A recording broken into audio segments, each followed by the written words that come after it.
જય શ્રી કૃષ્ણ, જય માતાજી, જય સ્વામિનારાયણ. બોલ તો કેમ શું ખાશો? એ તો કે દાણા. અમારી યારાબેન એને ચોળા દાણા અમે આનથી અડધો અડે જ ખાઈ ગઈ છે. ફોલતા હતા ને ત્યારને બેનનું મોઢું ચાલુ હતું. હવે ફોલાઈ ગયા ને તો ડીશમાંથી વાટકા ભરી ભરીને ઉલાડે છે.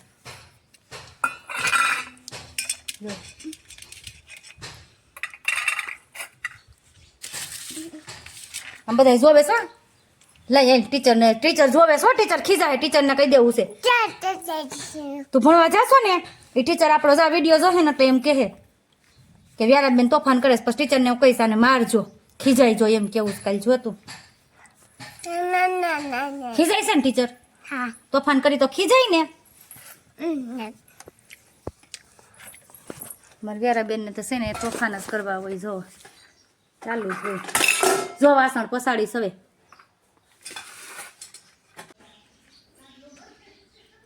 હું કરશો? શું ગોઈશો? શું ગોઈશો એનું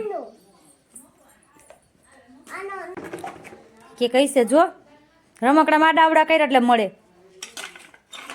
એ શું છે તારા હાથમાં? શું છે એ? શું છે? ઢીંગલો નહીં, એ બીજું તું ગોઈશો એ શું છે? કંઈક છે કેમ નાખવાનું હોય? ડોક્ટર બનવું છે ને તારે? એ તપાસ કરવાનું છે. તપાસ કરવાનું ગોઈત ને. હું કહું છું ખરા તને રમકડા મેં આડાવડા કર. આમ કઈ આડાવડા એટલે મળે. આમ કરીને આમ ધક્કો માર. બસ એમાં ક્યાંક કઈ છે જોતો પણ ગોઈત ને એટલે મળે કઈ ખરખું. તો બીજું કંઈક બાંધી દેવ. જો પર્સ આવ્યું ઢીંગલીનું. જો એ વાવ કે તો ઢીંગલી બેન તૂટી ગયા ને એટલે ઢીંગલી બેનનું પર્સ છે.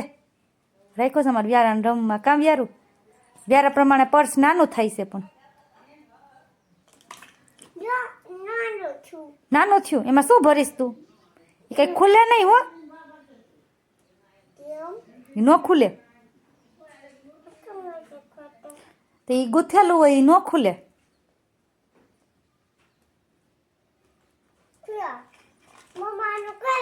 પણ એનું હું તને કહું છું કઈ ગયું મને શું ખબર.